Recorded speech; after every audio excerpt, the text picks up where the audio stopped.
Alors, bonjour mes amis, nous arrivons dans la semaine où nous allons bientôt vivre la célébration pascale.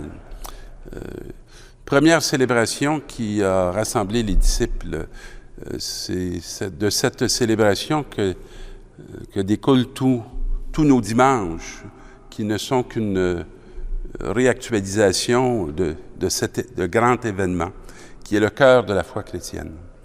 Les textes nombreux qu'on va entendre en cette soirée vont nous faire saisir constamment la victoire de la vie sur la mort et aussi toute cette présence active et agissante du Dieu de Jésus-Christ en faveur de l'humanité qui finalement vient toujours se rebuter sous les mêmes écueils, mais que le Fils va sortir victorieux de ces écueils et il va ouvrir pour nous le chemin qui ne peut plus se refermer.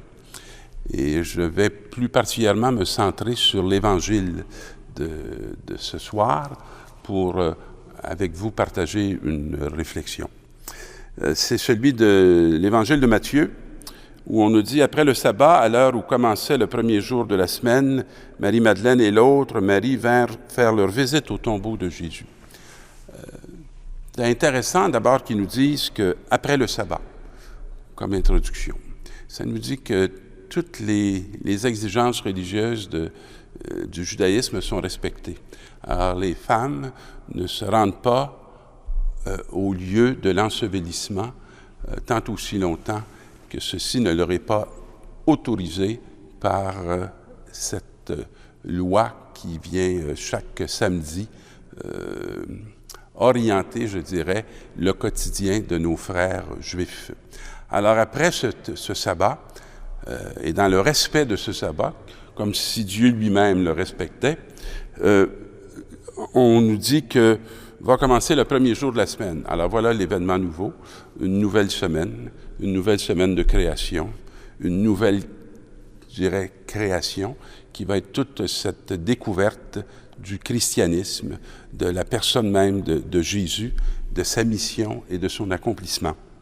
Et ils vinrent faire leur visite au tombeau de Jésus. Alors ça aussi pour moi c'est une expérience qui est intéressante parce que lorsque il t'échappe, lorsqu'il est comme dans la mort, il te reste un lieu pour t'en approcher, et c'est le tombeau. Et donc, ces femmes vont se rendre au tombeau et vont vivre une expérience. Et on nous dit, et voilà qu'il y eut un grand tremblement de terre. Mais le tremblement de terre, ça nous dit aussi, au plan symbolique, qu'il y a une fondation qui a été ébranlée.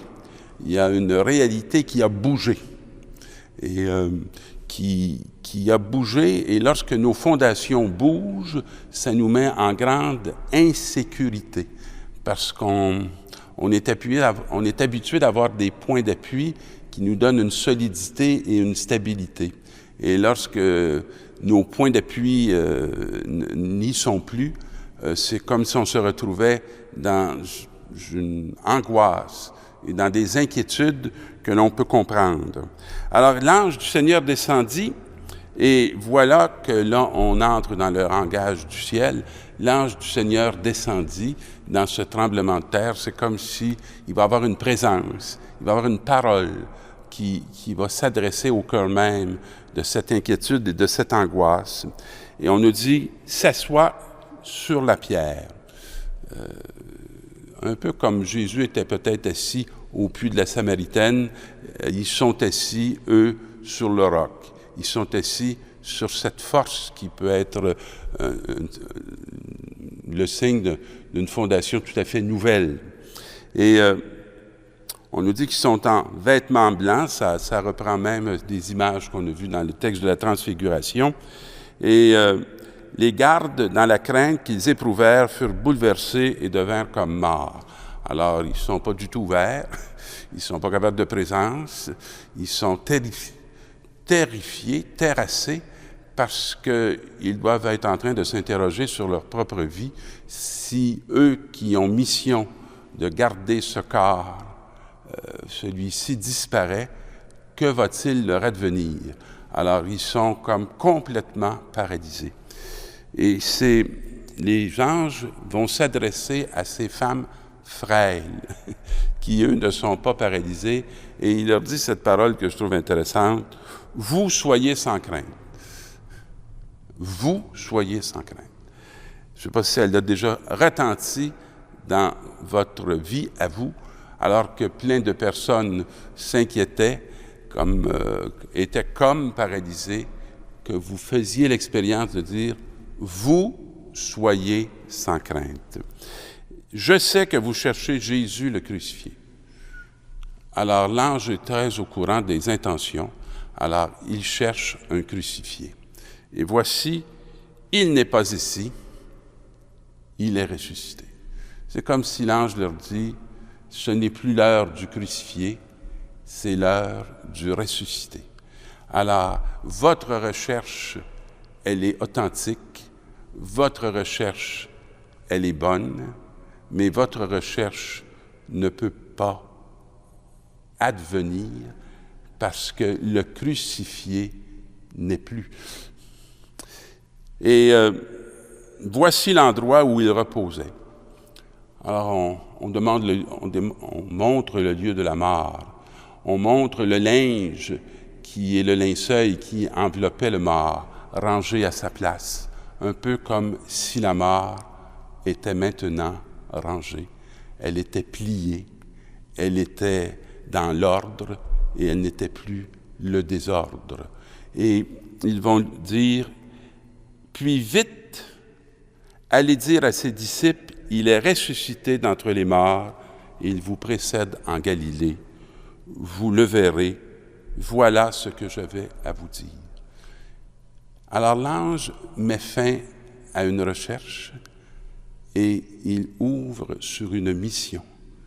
Et le ressuscité, il ne leur est pas montré, mais ils reçoivent cette mission d'aller annoncer aux disciples qui n'ont pas risqué de venir au tombeau qu'il est maintenant ressuscité.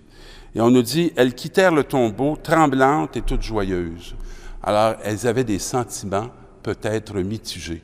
Elles passaient de cette incroyable nouvelle inattendue à parfois comment serait-elle reçue, mais tout se bousculait en elles, mais il semble que la joie prenait le dessus, et elles coururent porter la bonne nouvelle aux disciples. Avoir une bonne nouvelle à donner quand on était à la recherche d'un mort crucifié, c'est qu'il s'est passé quelque chose qui dépasse l'imagination. Et elles s'approchent parce que tout à coup, Jésus vint à leur rencontre.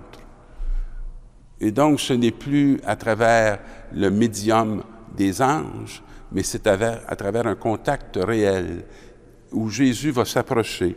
Et on nous dit, elles vont lui saisir les pieds, probablement parce qu'elles sont toutes prosternées et elles sont non pas, je dirais, terrassées de crainte ou de peur, mais elles sont dans cet émerveillement qui fait qu'elles lui saisissent les pieds. Et il leur dit cette belle parole, « Soyez sans crainte, allez annoncer à mes frères qu'ils doivent se rendre en Galilée, car c'est là qu'ils me verront. »